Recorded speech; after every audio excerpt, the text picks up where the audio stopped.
All right, ladies and gentlemen, Spiral Jackson in the house back once again. And this video is going to be talking about my Houston Texans here, football fan here. If you didn't get to see my off-season video, which is just really basically a PowerPoint, it's in the description. So you might want to check it out for a little bit before you watch this video. So those of you that have watched the video, you'll notice that my Houston Texans, not completely unexpected, my Houston Texans didn't listen to a single thing I said. We did not get one player I really wanted out of free agency. Jesse Bates went to Atlanta. Mike McGlinchey went to Denver. Deron Payne re-signed with his team. We didn't get Jaquil Griffin or Jamil Dean. We didn't get any of the players that would have really made a huge splash in our organization. However, I will give a little bit of credit where credit is due, and I will give this team, the benefit of the doubt because we do have a new coach, we do have a new front office. Casero is still there. He's been there for a couple of years, but we are rebuilding. With that being said, Denzel Perryman, he was a decent audition. Notice I didn't say great. I actually do really like the Motor Singletary pickup. I've always been saying we need another running back there to change the pace with Damian Pierce, and now we have it. So I think that will really help out our team.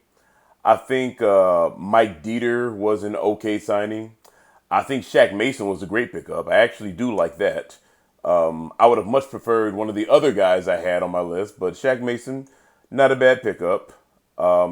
We got Jimmy Ward. The problem with most of the guys that we've gotten is that they're out of their prime. Everybody, with the possible exception of Dalton Schultz and Motor Singletary, they're all out of their prime. Denzel Perryman is 30. Jimmy Ward's 31. But we do have some players who I think will help our team a little bit because we were really, really hurting on the offensive line. And with the addition of Dieter and Mason, we've become a little bit better. As far as center is concerned, let's go ahead and talk draft right now. Guys, Houston Texan fans, my people, I am really sick of hearing y'all talk about Bryce Young. Guys, we need a quarterback. Yes. Davis Mills is not our guy for the future. Yes.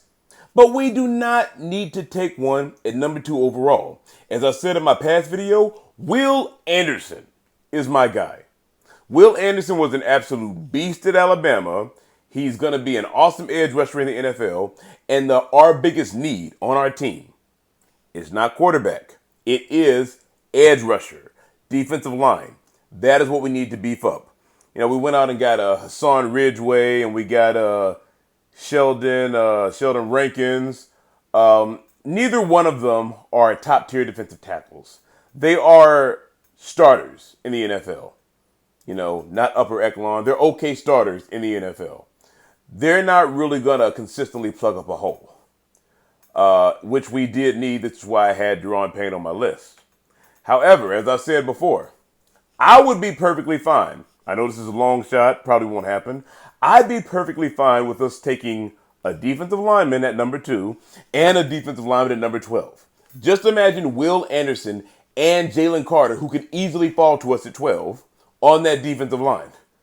That would be amazing. But regardless, Will Anderson, I feel like it's undebatable. Will Anderson is our pick at number 2. That is who we need at number 2.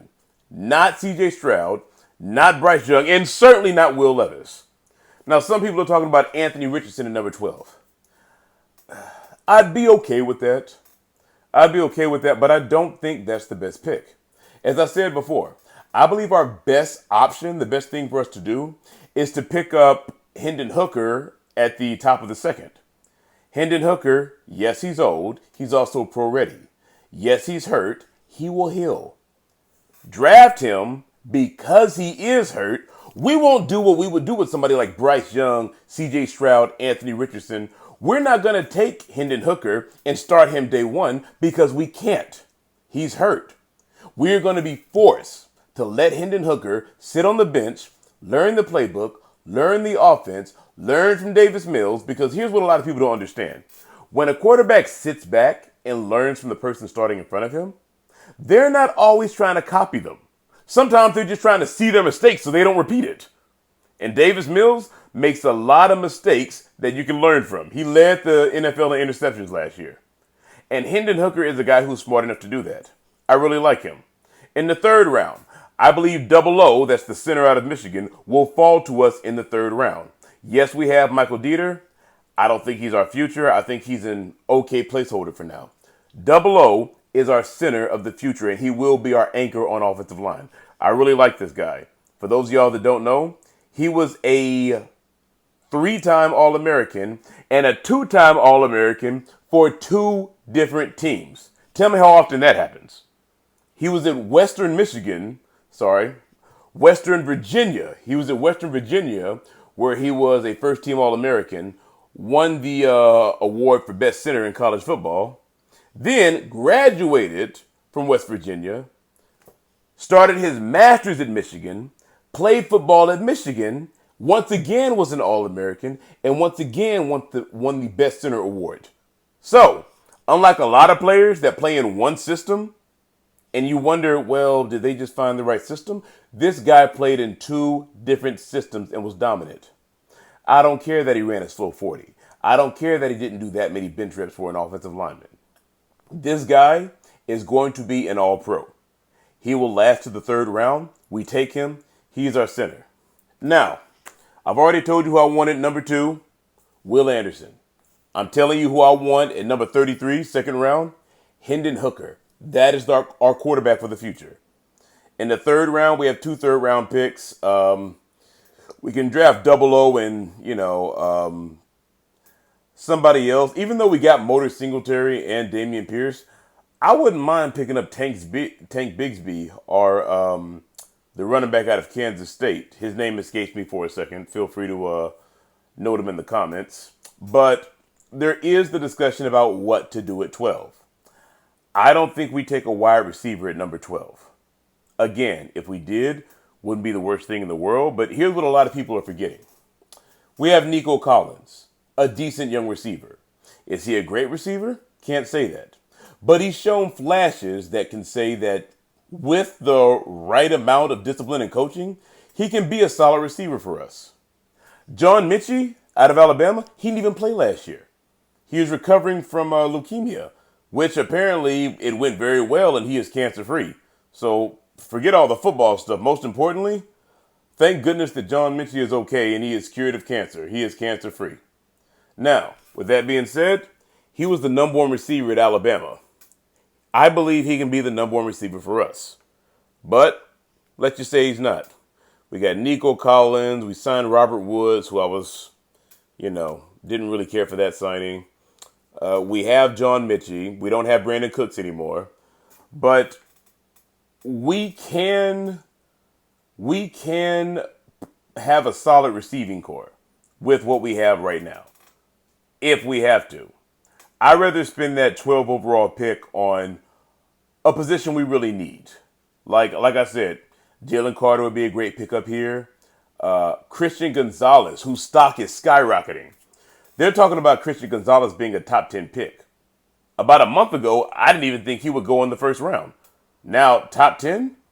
I actually do think he's the best corner in the draft. Him or Keely Ringo, because Keely Ringo was a shutdown corner when he was at Georgia.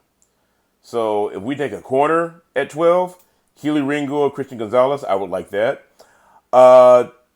Drew Sanders also speaks to me. I think he'll be a first-round pick as well. And we still do need linebacker help, regardless of the fact that we signed Perryman. I don't think there's a safety that's worth taking at 12. Brian Branch might not make it in the first round. However, Paris Johnson Jr. ends up falling to us at 12 because he's looking to be a top 5 pick as well. Wouldn't be against taking him. We probably won't because we just signed Laramie Tunsil to a huge contract. And Titus Campbell, as I said before, I'm not a fan, but he has started every game he's played, and he was a first round pick for us. So I don't think we're good at tackle, but our front office might. So I don't see that happening. So at number 12, it's kind of left up in the air. I really don't want to draft Anthony Richardson at number 2. At 12, because that means we don't get Hendon Hooker, who's my guy. But let's just say we do take him at 12. Then at number 2, that's when things get interesting because obviously we wouldn't take a quarterback. We'd probably end up taking a wide receiver then. Zay Flowers, I think, would be a great option at 33 if we do take Anthony Richardson at number 12. So that's just my take, catching up a little bit on this offseason. Feel free to let me know what you guys think in the comments. Again, if you haven't watched the video I already made, feel free to check that out. That's in the description. Anyway, this is Spiral Jackson, just giving the take on my Texans.